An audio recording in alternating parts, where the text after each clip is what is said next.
Well, I'm out in the shop today and changing the oil and just checking fluids and stuff on our pickup truck. This is a 2020 Toyota Tundra, and I thought I'd just do a quick review if you guys are looking for a used 2020, or they quit making this model in 21, and then in 22 it was a whole new truck. And from what I've heard, you want to stay the hell away from those things. So anything from 22 newer, you're talking about like turbo, dual turbo. This is naturally aspirated 5.7 liter. This was the only engine available in 2020, which means everything was simple, everything was the same. It's the same engine that they'd been doing for a number of years. In a nutshell, I highly recommend this truck. I'm going to regret saying this because, you know, Murphy's Law, but we have not had this truck in the shop, and we've had it for 5 years. So we bought it brand new. I think it had like 600 miles on it when we got it. Of course, you can see this is the Crew Max. It's four-wheel drive. Four-wheel drive works great. I use that on the boat ramp every now and again.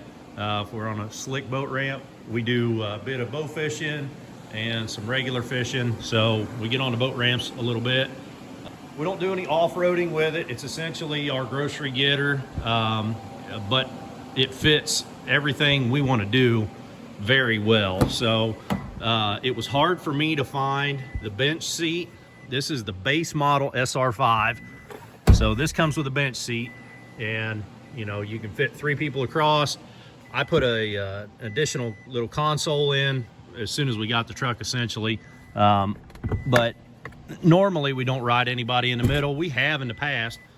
Normally that's flipped down. So I mean, to call this a bench seat is probably not accurate. I mean, it's sort of a bucket seat. You got that armrest flips down, and then you got a bucket seat over there. So why anybody would want a dedicated console model is beyond me. I can't believe that these benches weren't more popular. I had a heck of a time finding a bench seat truck. You can see I keep a pair of gloves, some baby wipes when we got, you know, get my hands dirty when we're out doing stuff. Little miscellaneous stuff just stays in the door all the time. The automatic shifter, because it's a bench seat model, it's got the shifter up here on the column, which I like. And again, this is a base model, but it's got more bells and whistles than I wanted. There are some things that I've had this truck for 5 years, and we have put, how many miles on it? 69,270. So we put 69,000 miles on it, and I have yet to hit that button.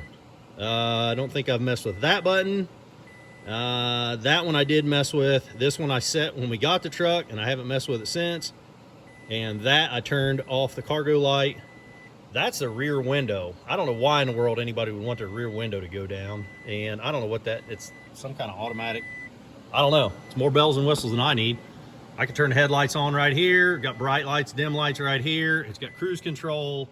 It's got this lane sensing crap that I don't like. It's just something else to go wrong. It does Bluetooth with my phone. I've got an iPhone. Wife does too. So it's really the only issues we've ever had is sometimes the Bluetooth gets finicky when my daughter will be listening to, or she'll be watching YouTube videos and stuff. We'll Bluetooth it so I can control the volume, so she's just not cranking the phone and we can't hear each other in a conversation. So I will control whatever phone she's watching through Bluetooth. That way I can control the volume. But really, that's the only thing that's ever given us issues, and that's probably a glitchy thing between Apple update software and, you know, and it's always done that. Sometimes it works great, sometimes it's kind of finicky. Man, it's pretty basic. I mean, you just get in it and it goes. I change my oil every 5,000 miles. I run Valvoline. This calls for 0W20, full synthetic. And I run Valvoline Advanced, full synthetic, 0W20. It takes 8.5 quarts. I wrote that under the hood here as soon as we got it, so that way there's never any question. The recommendation is 10,000 miles on oil changes. That is way too long to go. I change it every 5,000. I use Wix oil filters, and the 2 upgrades I've done to this truck since we've owned it. One, the rims. It came with steel rims, which were just plain and I just didn't like the looks of them. And so I found a guy on Facebook Marketplace. These are takeoff SR5 wheels, or excuse me, takeoff TRD wheels, or some. He had a TRD, it came with those. He took them off and put some big fancy whatever on it. So I think they look sharp on here. So I bought those. I had to do tire pressure sensors through just like tire discounters or whoever did the, they actually did have to change the tire pressure sensors because the ones in the steel wheels won't work for these alloy wheels. So that was one upgrade I did. And then the other upgrade is up under there. You won't be able to see it anyhow. The oil filter housing comes plastic on these, and they're notorious for breaking. So to get ahead of that, I ordered a metal oil filter housing. So that's the only upgrades that I've done to this truck. Same size wheels. I just went with a different look when my old tires wore out about 10,000 miles ago. So I just bought those off Facebook Marketplace, and then that upgraded, and it's a Toyota part, the oil filter housing. It's a genuine Toyota part. We put a cap on here just because my daughter is wheelchair bound, so we haul her wheelchair everywhere we go, and it's just nice to have the cap, and then I can just throw her wheelchair in the back there and not have to worry about it. I keep I got a cargo bar here that when I'm hauling stuff, I take the cargo bar out, lay it over here. But when I'm putting her chair in here, I put the cargo bar across, and that contains the wheelchair to the back corner here. So if you got mobility issues or whatever, you know, if you're in a scooter or something like that, I think an upgrade I will make in the future is I will probably mount. They make winches that you can mount a winch here. It's a vertical. It stands up vertically. They swing out. You can hook up to your wheelchair or your mobility device or whatever. And then, you know, it swings out, you hook up to it, you pick it up, and it swings it around, because wheelchairs and those powered wheelchairs are, especially the power wheelchairs, you can't pick those up. They're just way too heavy. So this works great for our family and our needs. It's a 5.5 foot bed. I put this rubber mat in. I have hauled, I had a couple of 14-foot canoes in here a couple times. I mean, it's dented up a little bit here and there. I just hauled a bunch of tables and chairs last night, 6-foot tables. They do anything 6 foot on an angle. 6 foot comes out to like right here, or just wants to fall a little bit. So 8 foot, like 8-foot sheets of plywood. I've hauled a lot of 8-foot pipes, stuff like that. I just bundle it. If I got lumber or whatever, I'll sort of just wad it all up, push it off to the side. I pull the cap down and just let it do its thing. I don't worry about. Early on, I was like bungee cording and tying, and the 5.5 foot bed, it is inconvenient sometimes, but more often than not, I'm glad it's only 5.5 foot. I keep some paper towels back here all the time, because I haul diesel fuel and gas cans back here. Keep a shit hook, you know, for hooking your shit, which makes it great. I think every pickup truck, you ought to keep just a simple hook. This is tent poles that I made years ago. I keep my hitches there, but so the cap is, we like the cap. It works out good. I've reviewed that cap in other videos. It's been on here essentially since we bought the truck and brought it home. I like the tow package came on it. I like the dual plug-ins because I use them both. My boat trailers, I use the 4-flat. My utility trailer, I use the 7-round. It does come with, on that note, the thing does come with a brake controller, or this one did. And again, this is the most stripped down model you could get.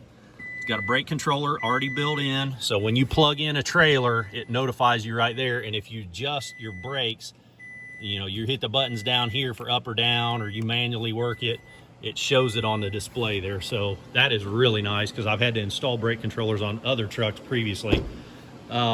That running board, that came on it. It should not have for a base model, but I think probably the dealer put that on. They probably just had it laying there and threw it on here, I'm guessing, just to up the price a little bit.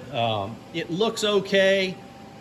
It's kind of in the way. I got sort of big feet. Well, I think I do. I wear like a 13 most shoes, 12.5 on some, and sometimes my foot just, I'll go to step up on here, my toe hits that, and then my foot just sort of wants to fall off. So these running boards could be better, but They got that rock slider sort of look to them, so it'll look kind of cool. And I'll tell you, it did save a dent in our truck one time.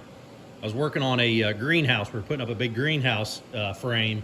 You know, the big hoop structure is like 30 feet wide. And my wife came by, and the parts of the frame were laying in the weeds. She came out to check on me, and she got too close to that frame, and she hit one of those pipes. And however she hit it, it caused another pipe to slap up really hard, and it would have slapped probably the bottom of the door, but instead it slapped the bottom of this tube, and you'd never know it. So it probably saved me a dent or at least a scratch. So that's why I've left them on there. I thought, well, something crazy like that ever happens again, you know, it sort of did serve its purpose. If you guys have got any questions about this truck, leave them in the comments down below. I'll answer them if I can. Essentially, this truck, I can't say enough good about it. I had a flat tire in it one time. We were coming up the interstate, 4 lanes one way, 4 lanes the other way. I mean, it was a busy interstate. We got a flat tire. I thought I heard something where we must have hit a screw, or a screw flew out of the tire. It was that side over there. We got a flat tire. The sensor kicked off on the dash, low tire pressure. About the time the sensor went off, said low tire pressure. I'm looking at it like, oh shit, something bad. And then about then I started realizing, yeah, it's handling a little funny, and that tire had gone flat real quick. So I pulled over, and I say this to let you know how well thought out this truck is. So I get it pulled over on the side. I got my wife and little girl with me. There's traffic. I mean, you know how traffic goes on the major interstates. There's traffic zipping by us 80, 90 miles an hour. And I'm scared to death. I've seen way too many YouTube videos of cars getting run over on the side of the road. So I hurry up, get them out of the truck. I know, I'm paranoid, but I get them out of the truck, set them up. We got a little blanket in the back. We always keep under the seat back here. I guess that's another thing, you know, under seat storage.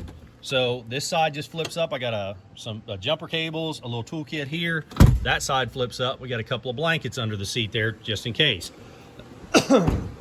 So I get them off on the side, sitting on a blanket, and I then, you know, I'd never changed the tire on this thing. I hadn't looked into how to get the spare down or anything. It is so intuitive. I thought, man, I think I remember the jack and stuff being under here. I thought I saw that one day. So I get up under here, I drag my cables out and stuff, and I guess it's up under there. Hell, I don't even see it now. But anyhow, I get all the stuff out. I get the tire cranked down. Now my old Ford, I had an old red Ford, and it had a key on it.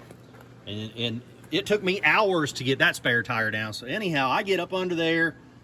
It's all intuitive. I got the spare tire down. I got it jacked up. I got the spare tire put on. I took the bad tire and the jack and everything, threw it all in the back, and then hurry up. Let's get the hell off the interstate. We get up to the next ramp. I pulled in a parking lot. You know, double check everything's all right. My wife had set a timer or looked at her clock on her phone. I don't know if she actually did set a timer. It took less than 15 minutes for me to get that tire changed and for us to get back going. So I say all that just to let you know that when Toyota built this truck, they thought of every little thing. If that would have been my old Ford, I would have been hours on the side of the interstate with my wife and little girl sitting there. So that to me means a lot. Toyota really put a lot of thought into how they designed this truck. Now, in 22, when they remodeled everything, that's a whole other story. But if you're looking at a pickup truck, the Tundras up to model year 2021 were really good. This is a 2020. I could not be happier with it. If you guys have got any questions at all, leave them in the comments. I'll try to help you if I can. If you like this video, click the thumbs up button. If you want to see me working on all kinds of junk out here in the shop, click subscribe. Till the next time, keep on tinkering.